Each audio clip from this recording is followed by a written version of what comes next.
Shalom, saudara-saudariku yang kekasih di dalam nama Tuhan Yesus Kristus.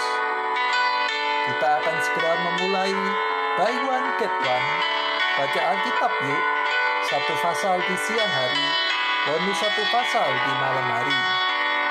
Kita sudah memasuki Kejadian pasal yang kelima. Tetapi terlebih dulu sebelum kita membaca, mari kita berdoa. Bapa kami yang bertahta di dalam kerajaan surga, di dalam nama Tuhan kami Yesus Kristus, Bapa, kami mengucap syukur dan berterima kasih untuk anugerah yang masih Engkau berikan kepada kami, di mana kami masih boleh bersekutu dengan pribadi-Mu melalui kebenaran firman-Mu. Sucikan, kuduskan kami, tuntun kami dengan kuasa Roh-Mu yang kudus, untuk kami memasuki seluruh kebenaran Allah, dan kami boleh mengerti apa yang kami baca.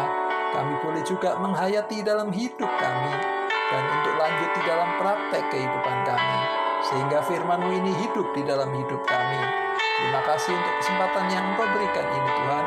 Kami mengucap syukur hanya di dalam nama Tuhan kami, Yesus Kristus. Kejadian pasal yang kelima, keturunan Adam. Inilah daftar keturunan Adam. Pada waktu manusia itu diciptakan oleh Allah, dibuatnyalah dia menurut rupa Allah.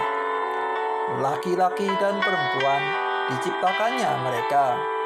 Ia memberkati mereka dan memberikan nama manusia kepada mereka pada waktu mereka diciptakan.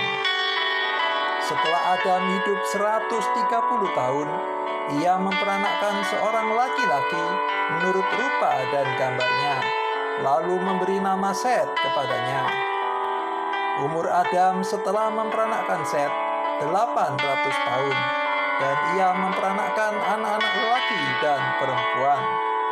Jadi Adam mencapai umur 930 tahun, lalu ia mati. Setelah Set hidup 105 tahun, ia memperanakkan Enos. Dan Set masih hidup 807 tahun setelah ia memperanakkan Enos, dan ia memperanakkan anak-anak lelaki dan perempuan. Jadi Set mencapai umur 912 tahun, lalu ia mati. Setelah Enos hidup 90 tahun, ia memperanakkan Kenan. Dan Enos masih hidup 815 tahun setelah ia memperanakkan Kenan, dan ia memperanakkan anak-anak lelaki dan perempuan. Jadi Enos mencapai umur 905 tahun, lalu ia mati. Setelah Kenan hidup 70 tahun, ia memperanakkan Mahalalel. Dan Kenan masih hidup 840 tahun setelah ia memperanakkan Mahalalel. Dan ia memperanakkan anak-anak lelaki dan perempuan. Jadi Kenan mencapai umur 910 tahun, lalu ia mati. Setelah Mahalalel hidup 65 tahun, ia memperanakkan Yared. Dan Mahalalel masih hidup 830 tahun setelah ia memperanakkan Yared. Dan ia memperanakkan anak-anak lelaki dan perempuan. Jadi Mahalalel mencapai umur 895 tahun, lalu ia mati. Setelah Yared hidup 162 tahun, ia memperanakkan Henok. Dan Yared masih hidup 800 tahun setelah ia memperanakkan Henok. Dan ia memperanakkan anak-anak lelaki dan perempuan.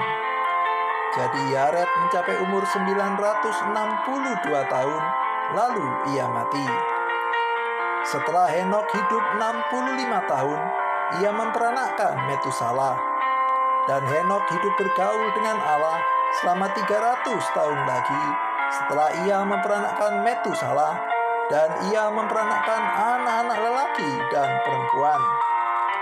Jadi Henok mencapai umur 365 tahun. Dan Henok hidup bergaul dengan Allah, lalu ia tidak ada lagi, sebab ia telah diangkat oleh Allah. Setelah Metusalah hidup 187 tahun, ia memperanakkan Lamek. Dan Metusalah masih hidup 782 tahun setelah ia memperanakkan Lamek. dan ia memperanakkan anak-anak lelaki dan perempuan. Jadi Metusala mencapai umur 969 tahun, lalu ia mati. Setelah Lamek hidup 182 tahun, ia memperanakkan seorang anak laki-laki dan memberi nama Nuh kepadanya. Katanya, anak ini akan memberi kepada kita penghiburan dalam pekerjaan kita yang penuh susah payah di tanah yang telah terkutuk oleh Tuhan. Dan Lamek masih hidup 595 tahun setelah ia memperanakkan Nuh, dan ia memperanakkan anak-anak lelaki dan perempuan. Jadi Lamek mencapai umur 777 tahun, lalu ia mati. Setelah Nuh berumur 500 tahun, ia memperanakkan Sem, Ham, dan Yafet. Puji Tuhan, mari kita renungkan ayat-ayat ini secara mandiri, dan jika ada pertanyaan bisa diajukan lewat kolom komen. Sekian, terima kasih. Tuhan Yesus memberkati.